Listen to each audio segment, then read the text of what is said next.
Or they try to.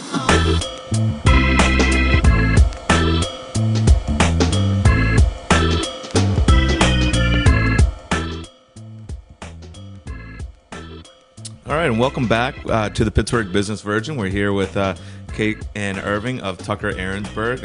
My name is Jim Wells. I'm with Brad Hilbert.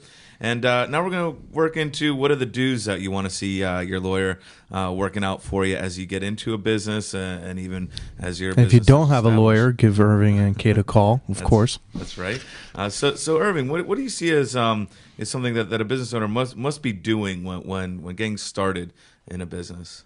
Well, Jimmy, the thing that I think is most important is for them to form the proper entity to start their business. And that's whether it be a corporation, a limited liability company, a limited partnership. And that depends on the type of business they're doing, whether it be buying a piece of property to starting a plumbing company to an internet company to whatever they're going to do. They should have a separate entity that protects their personal wealth from any potential exposure that comes straight from the business. And, obviously when you're going into business, you don't think anything's going to go wrong. You have to be a little bit of an optimist to be in business. And, absolutely. My role is to say, well, okay, that's fine, but what if? And so you want to have a backup plan. And so you don't want to tie everything that you have personally onto every deal you make from a business standpoint.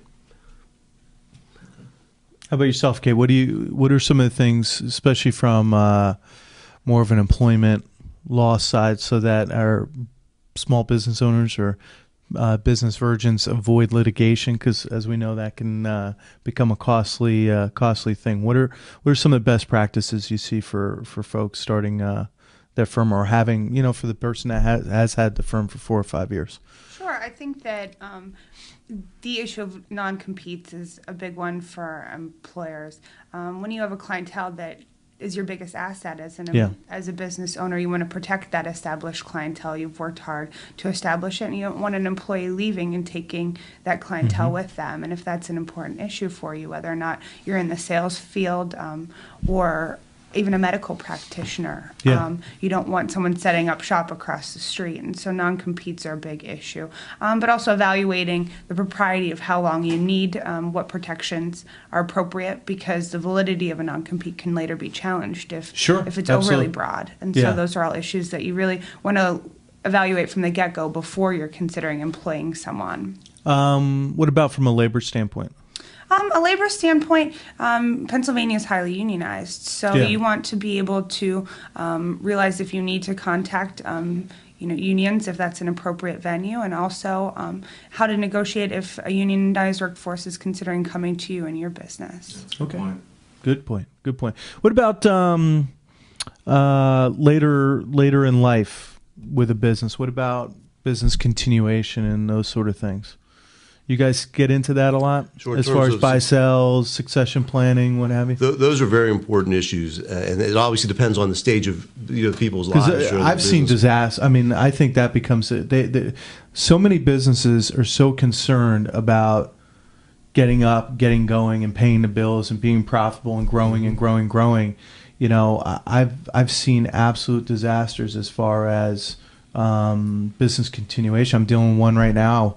And the business is worth a small fortune, and they never put buy-sells in. And one partner's not doing too well health-wise, and the other partner's looking at it like, I'm going to be in business with this guy's wife, who really has never had anything to do with the business before. Right, and that goes exactly to the point where when you're in business, you always think everything's going to be fine, and everybody always thinks they're going to be healthy and everything's going to be good. But it's very important, to in the partnership agreements, number one, to spell out what people are going to do, but then also for the what ifs. What if someone becomes disabled? The certainty of uncertainty is what we always talk about. That's for sure. Yeah. And you need to have that plan. But also in family businesses, I see a lot. You have the parents, you have the children, and it's always the parents are in charge, and then as they get older, you've got estate tax issues and different things in terms of transferring the wealth. Which that's a whole.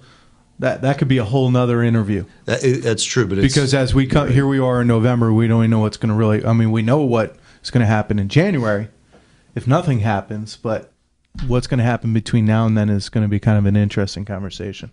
And those are things that you sit down at the initial at some point and say, well, look, this is what's going to happen. We need to set forth people's roles, and then also just from the family perspective, so people know what's going to happen. Because once the parents either pass away or unable to run the business anymore, you create family strife that you can really avoid by Absolutely. straightening that out, and that Absolutely. helps the success of the business long Happens term. too often. It happens more than it should. Right away when meeting with an initial client that you should be thinking about this, or is it you let them get established, bring it to their attention maybe, and then bring it up after the first year or a couple years? For me, again, the most important thing when you're working with your lawyer is that you feel comfortable with them. You find a lawyer that makes the right fit for you.